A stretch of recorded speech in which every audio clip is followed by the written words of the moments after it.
Chers amis de Radio Courtoisie, très heureux de vous retrouver pour ce nouveau numéro du Libre Journal de l'Identité. Premier invité présent dans le studio, le docteur Alain de Peretti. Bonjour. Bonjour.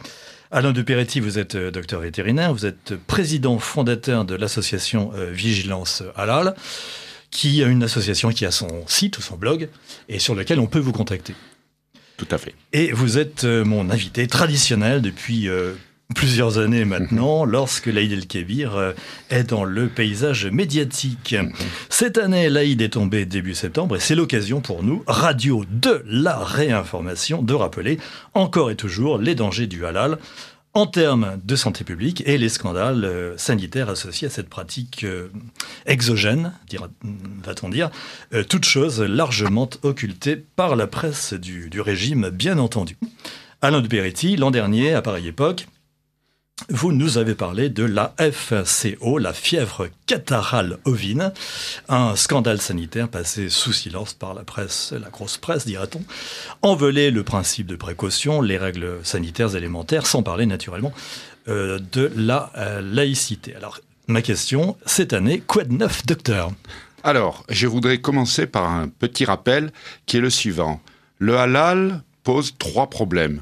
Souffrance animale, scandale sanitaire et finance bien peu laïque et dans un système qui est glauque et qui vraisemblablement contribue à alimenter le terrorisme. Ça, c'est le tableau, donc le triptyque, comme je l'appelle, de base du halal. Mais nous combattons le halal aussi pour une question de civilisationnelle, parce que le halal est un moyen absolument extraordinaire pour l'islam, pour l'islamisation des pays. Et je cite donc Mustafa Ćirić, le grand moufti de Bosnie-Herzégovine, qui au Congrès mondial halal à Islamabad en 2010 disait « Nous convertirons le monde par le mouvement halal ». Donc c'est un processus absolument extraordinaire de conquête. Et il faut en prendre conscience, et c'est sur ce point-là essentiel que se bat Vigilance Halal. Alors, et bien sûr, il faut le mettre en application au quotidien sur ce qui est cette action de conquête. Et je vais commencer par l'Aïd el-Kébir. L'Aïd el-Kébir, c'est comme vous l'avez rappelé, quelque chose d'exogène dans nos pays, et pour lequel on déroule le tapis rouge, et les autorités se vantent de vouloir encadrer cette chose qui est inencadrable. Et D'ailleurs, les Français ne peuvent pas l'encadrer. Voilà, ne peuvent pas l'encadrer. Et voilà. Donc, par exemple, monsieur le ministre de l'Intérieur... Monsieur Colombe. Non, mais son prédécesseur, donc... Cazeneuve. Oui, Cazeneuve. Cazeneuve, dans une consigne qui était donnée. Depuis plusieurs années, les instructions vous sont données en vue de concilier le profond attachement des musulmans à l'accomplissement de ce rite dans les dispositions législatives et réglementaires en matière de santé publique telles que définies. Voilà, le profond attachement. Donc, c'est-à-dire que la République est vraiment bonne fille, même si elle est mauvaise mère. Ça, c'est quelque chose qu'il faut rappeler. Donc, dans un autre document, Monsieur Cazeneuve rappeler qu'il fallait tout mettre en œuvre pour faciliter les abattoirs temporaires, pour que les procédures soient moins compliquées et moins onéreuses. C'est-à-dire moins compliquées, c'est-à-dire qu'on n'applique pas les règlements sanitaires, et moins onéreuses, c'est-à-dire que les collectivités territoriales participent financièrement, vous voyez donc où on en est. Et j'avais mis en exergue l'an dernier, pour l'Aïd el-Kébir, donc ce document reçu par une commune des Bouches-du-Rhône, où j'ai quelqu'un de ma famille qui m'avait communiqué ce document, et maintenant la préfecture, où, pour bien préparer et fêter l'Aïd el-Arda, acheter... C'est la même chose que l'Aïd el-Kébir. Alors, j'ai jamais compris la différence, mais enfin bon, c'est la même chose. Acheter et faire abattre son agneau, alors donc il y a des consignes, bien entendu, qui prouvent que l'État fait son boulot de protection des populations, mais en fait, ce n'est que du pipeau. Et ce qui est intéressant dans ce document, c'est qu'en tête figure le logo de la République française, Donc ça, c'est normal, on en est habitué.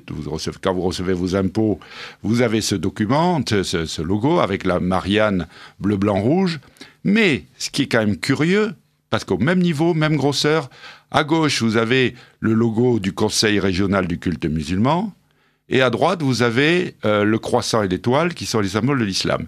C'est-à-dire qu'à partir de là, il y a d'autres indices, il faut que je sois bref, donc je ne vais pas vous les donner. À partir de ce document, cela démontre, s'il en était besoin, que l'islam est en train de devenir la religion officielle de la République française. Et la République française est en dimitude par rapport à l'islam. Voilà, tout à fait. Et cette année, donc, il y a eu un gros scandale sur lequel j'ai l'intention de m'attaquer sur le plan juridique et judiciaire, qui est parce que quels que soient les efforts que fait la République, bonne fille, hein, il y a toujours une part incompressible d'abattage à la maison, parce que pour le chef de famille, il faut que le père de famille sacrifie son mouton devant ses enfants. Donc il y a un pourcentage qui a été estimé à 60 000 moutons, et la municipalité de Roubaix, pour accompagner ça, met à disposition des bennes dans lesquels les musulmans peuvent mettre les peaux et les viscères des moutons, en pleine rue, donc ce qui est un scandale sanitaire. Et donc je suis en train de voir avec mon avocat comment est-ce qu'on va pouvoir attaquer en pénal, parce que c'est du pénal, là on met en péril la vie des gens. Et je signale d'ailleurs un fait divers sordide qui s'est produit dans cette même ville de Roubaix, où j'aurais tendance à croire qu'il y a peut-être un rapport de cause à effet. Il y a une jeune fille handicapée qui s'est fait attaquer par des rats et qui a failli être dévorée toute vivante. Et comme par hasard, dans les mêmes eaux que l'Aïd. Voilà, alors voilà. Donc je ne vais pas en dire plus sur l'Aïd el-Kébir, tout le monde sait, mais je réactualise un petit peu ce que fait Vigilance Halal et ce que l'Aïd révèle finalement de la complicité. Et voilà, nous avons donc aussi un gros dossier qui est devant le Conseil d'État concernant l'introduction de la fièvre catarrhale ovine. La justice prend son temps, vous le savez, donc il faudra du temps. Et j'ai réussi aussi à faire un dépôt de plainte contre des journalistes qui avaient critiqué mes publications sur l'Aïd el-Kébir en disant supposé vétérinaire, présumé auto, voilà, donc, et qui avaient mis en doute mes capacités, et ils sont mis en examen. Alors je ne sais pas ce que ça donnera, mais c'est quand même déjà une petite victoire. Voilà, je voulais citer ça dans votre émission parce que ça fait quand même plaisir de temps en temps de voir que donc Monsieur Mouchard, ça ne s'invente pas. C'est Mouchard. Monsieur Mouchard. Attendez, il y a un journaliste aussi. C'est Geoffrin. C'est Geoffrin. Le nom de Monsieur Geoffrin réel, c'est Mouchard. Geoffrin Mouchard. Oui, c'est quand même une prédestination qui me semble intéressante. Voilà. Pour faire sourire vos auditeurs, je pense que c'est quand même utile. Voilà. Donc je n'en dirai pas plus sur l'Aïd el-Arda ou l'Aïd el-Kébir. Je voudrais passer à un dossier qui me semble... En effet, donc maintenant, les voies de la reconquête identitaire, docteur de Peretti. Alors justement, il n'est pas donc il est nécessaire d'avoir des actions positives, parce que c'est bien beau de critiquer, c'est bien beau de dénoncer, hein, mais moi personnellement, ça ne me suffit pas.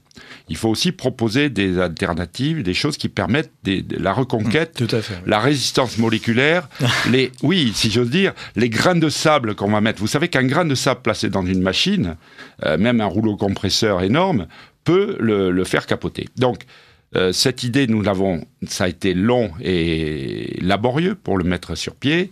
Ça s'appelle l'initiative Suivez le coq. Et ça, j'incite vos auditeurs à nous aider dans cette initiative. Bien, écoutez, les auditeurs sont tout oui alors. Voilà, alors ça ne leur coûtera rien. Il faut qu'ils prennent contact avec nous. Donc Vigilance Halal ou Suivez le coq. Ils tapent sur leur Google préféré ou autre moteur de recherche. Suivez le coq, ils vont tomber sur un site et il y aura donc toutes les coordonnées pour joindre la personne qui s'occupe de Suivez le coq. L'idée, géniale, puisqu'elle vient de nous, bien entendu, consiste à faire adhérer des bouchers à un réseau qui garantit à leurs clients que la viande qu'ils consomment, qu'ils mettent à la vente, n'a pas été abattu de façon halal et a été élevé aussi, j'insiste là-dessus parce que c'est quand même un point important aussi, dans des conditions naturelles, c'est-à-dire conformes aux besoins physiologiques et psychologiques des animaux, c'est-à-dire élevé le bien-être animal depuis donc le pré jusqu'à l'assiette. Donc nous mettons à la disposition de ces bouchers qui adhèrent au réseau un site avec géolocalisation et sur lequel, il y a leur espace personnel dans lequel ils peuvent pratiquer des promotions, se faire connaître, mettre leurs photos, la photo de leur magasin, donc un mini-site. Ce site comporte une carte avec géolocalisation, c'est-à-dire que vos auditeurs peuvent cliquer sur cette carte, à l'endroit où ils habitent, et avoir un boucher donc adhérent au réseau, ce qui leur permet de donner la préférence de leur clientèle et démontrer à ces bouchers que s'ils adhèrent au réseau, c'est un argument commercial absolument massif. Et si leur boucher habituel ne fait pas partie du réseau, n'est pas inscrit dans le réseau, nous proposons justement à vos auditeurs et à toute personne qui veut résister, bien sûr, à aller discuter avec ce boucher pour qu'il s'approvisionne auprès d'un abattoir qui abat de façon traditionnelle. Donc non halal. Non halal. Ou si c'est un abattoir qui pratique la méthode mixte, que cet abattoir leur fournisse un certificat comme quoi l'animal provient d'un abattage traditionnel, bien entendu. Donc, exercer une pression psychologique sur l'ensemble du système pour exiger cette qualité. Et c'est tout à fait autorisé. Il y a des bouchers qui sont des pleutres, donc quelquefois qui disent on ne peut pas faire un label non halal. Ce n'est pas vrai. C'est pas vrai. Nous proposons une espèce de label ou d'engagement de qualité, d'engagement citoyen. Voilà. Donc, il faut que vous n'hésitez pas à demander. Alors, si vous visitez un boucher, nous avons mis au point un kit que vous pouvez soit télécharger sur le site Suivez le coq, des documents que vous leur mettez, c'est-à-dire la charte Suivez le coq, le bulletin d'engagement et d'inscription avec un chèque de 100 euros, 100 euros pour un an, qui leur permet quand même d'avoir de gros avantages par rapport à d'autres propositions commerciales qu'ils pourraient avoir. C'est-à-dire que nous plaçons cela dans une perspective malgré tout commerciale, puisqu'il n'y a pas de mal, justement, c'est un contrat donnant-donnant. Ça nous a coûté quand même un petit peu d'argent pour mettre en place ce site, avec ce système. Et donc, voilà, c'était une action citoyenne de résistance aux armes citoyens. Prenez votre kit de visite des bouchers. Et et donc, j'ai l'habitude de dire, et ça sera mon mot de conclusion, qu'il ne faut pas mettre la charia avant les bœufs. Et c'est ce que vous propose Vigilance halal et Suivez le coq. Donc, soyons précis, ce kit est disponible sur le site Suivez le coq.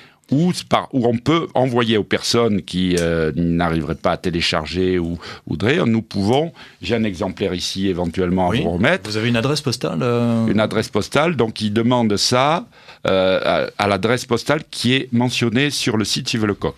Bon, d'accord, d'accord.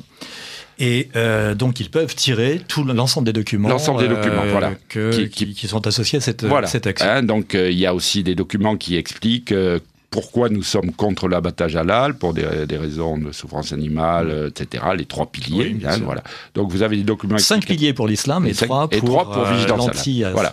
Et donc, halal est grand, et De Peretti est son anti-prophète.